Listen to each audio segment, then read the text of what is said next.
Құрметті оқырман, каналыма қош келдіңіз.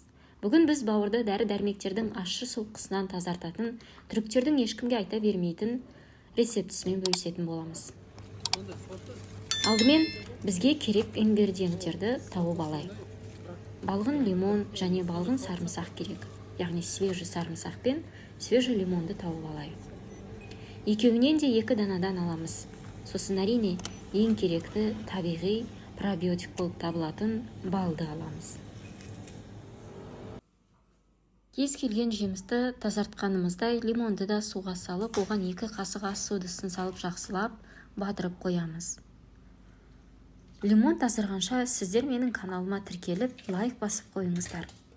Осы айдың соңына дейін 1000 оқырман жинауды мақсат қылдым. Көмектеріңізді аямайсыздар деп үміттенемін.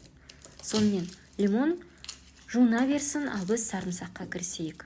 Сарымсақ организмді көптеген аурулардан қорғайтын бірден-бір табиғи продукт. Оның пайдасы шексіз екен.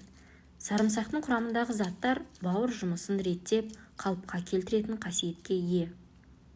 Онда болатын дәмді сұйықтық аллицин деп аталады. Ол антибактериялық құралысының арқасында бауырды тазартады. Сонымен қатар шаштарыңыз бен тырнақтарыңыздың саулығына жауап береді. Және бір жасырын жайт, жыныстық саулықты да өте мықты сақтай алады. Сарымсақ айта берсек көптеген салаларда көмегін тигізе алады.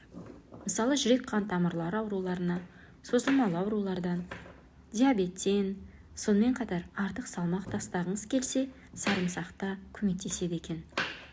Себебі сарымсақ зат алмасуды жылдамдатып, калорияны көптеп мөлшерде жоя алады.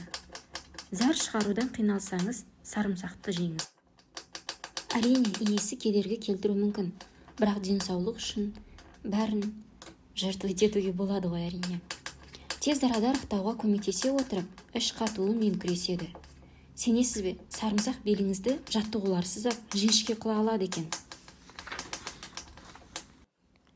Ішектегі зиянды бактерияларды айдап жібереді. Рактан алдын ала қорғайды. Дегенмен сарымсақтың өзін жеу кішкене ыңғайсыздау болады. Себебі иісі онша жақсы емес. Әйтпесе оны күнде жей беретін едік қой. Осыншама пайдасы бар, байлығы мол. Оның иісінің ащылығы соншалық, тіпті сарымсақ қосылған тағамдарды жеуден бас тартамыз. Дегенмен оның пайдасы зор, байлығы мол екен. Сондықтан да сарымсақтан енді қашпай оған ұмтылып жүріңіздер. Енді лимонға оралайық.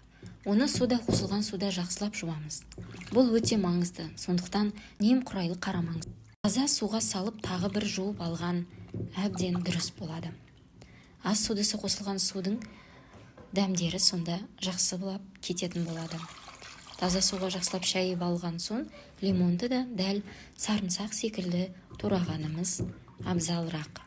Кішкене үлкендеу болса жеуге ыңғайлырақ болады. Сондықтан лимонды да бірінші шайып аламыз, сосын барып сыртымен, міндетті түрде сыртымен турау керек. Лимон ас қорытуды жеңілдетеді. Бұл өз кезегінде асқазанға пайдалы. Тұмауға, суық тиюге қарсы, оның пайдасы шексіз.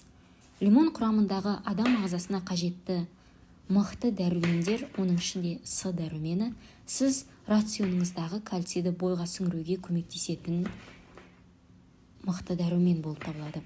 Ол аллергиялық астмаңыз болса, алдын ала асқынулардан қорғайды. Иммундық жүйені жақсартады. Кальцификацияны тоқтатып, буын беттеріндегі регенерацияны қамтамасыз етеді. Лимон мен сарымсақтың қосындысы жүрек қан тамырлары ауруы кезінде өте пайдалы, ол тамырлардағы бітелулерді ашады. Лимон мен сарымсақтың қосындысы мидағы клеткаларды жаңартып отырады, сондықтан да инсульт ауруының қаупін азайтады. Ол адам ағзасындағы қант мөлшерін қалыпқа келтіріп, ұйқы безіне пайдалы әсер береді. Сонымен қатар асқазан жараларындағы микробтарды жойып, аурудан айығуға көмектеседі. Сондықтан біз ұсынып отырған ежелгі түріктердің қолданып жүрген қоспасын, рецептін пайдаланып, денсаулығыңызды нығайтуға тырысыңыз. Бірақ міндетті түрде дәрігермен ақылдасқан жөн. Лимонымызды да дайын болып қалды. Майдалап жақсылап турап, чесногымызды салған банкіге саламыз, яғни сарымсақ екеуін бір банкіге салып қоя тұрамыз алдын ала. Сосын екеуін жақсылап араластырамыз. Сосын 200 грамм бал қосамыз. Ол өз кезегінде ағзадағы пайдалы заттардың көбеюіне септігін тигізеді.